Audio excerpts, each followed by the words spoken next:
15 لنډ تازه او ډیر مهم خبرونه. سلامونه لیدونکو، دا مهم خبرونه په دې ویډیو کې وګورئ.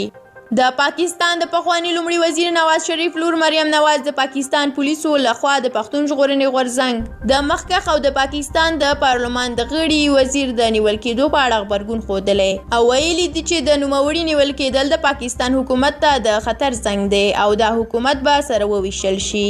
دوهم خبر: نن د پښتونخوا په یو شمېر لویو ښارونو کې د پښتون ژغورنې غورځنګ د مخکښ غړي علي وزیر د خلاصون په اړه چې د تېرې چهارشنبې په ورځ د پولیسو له لوري نیول شوی ستر ولسي لاریونونه روان دي.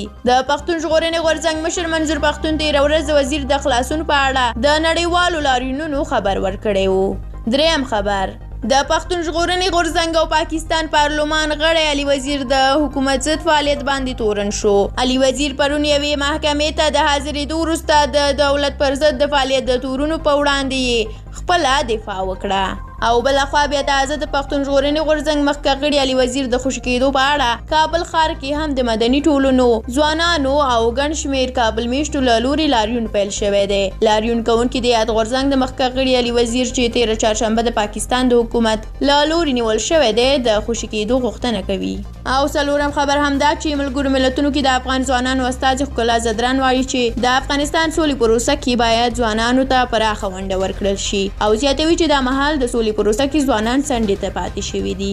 او اخري خبر همدا چې د ملي پخلاینې د عالي شورا د سیمه ییزو او نړیوالو چارو د کمیسیون لومړۍ ناسته ترسره شوه. په دې ناسته کې د ځینو بهرنیو هیوادونو سفیرانو په ګډون افغان چارواکو برخه اخیستې وه. د ملي پخلاینې عالي شورا مشر ډاکټر عبدالله د سولې په برخه کې د وروستیو هڅو ستاینه وکړه او یو ځل بیا یې د خبرو له لارې د جګړې په درېدو او وربند ټینګار وکړ. له تاسو ډیره زیاته مننه چې دا ویډیو مو تر اخره ولیدله. که مو دا ویډیو خوښه شوې وي نو لایک یې کړئ. د همداسې نورو ویډیوګانو د لیدو لپاره زموږ یوټیوب چینل در سره سبسکرایب کړئ. تر بیا الله مو مل شه، ښه وخت ولرئ.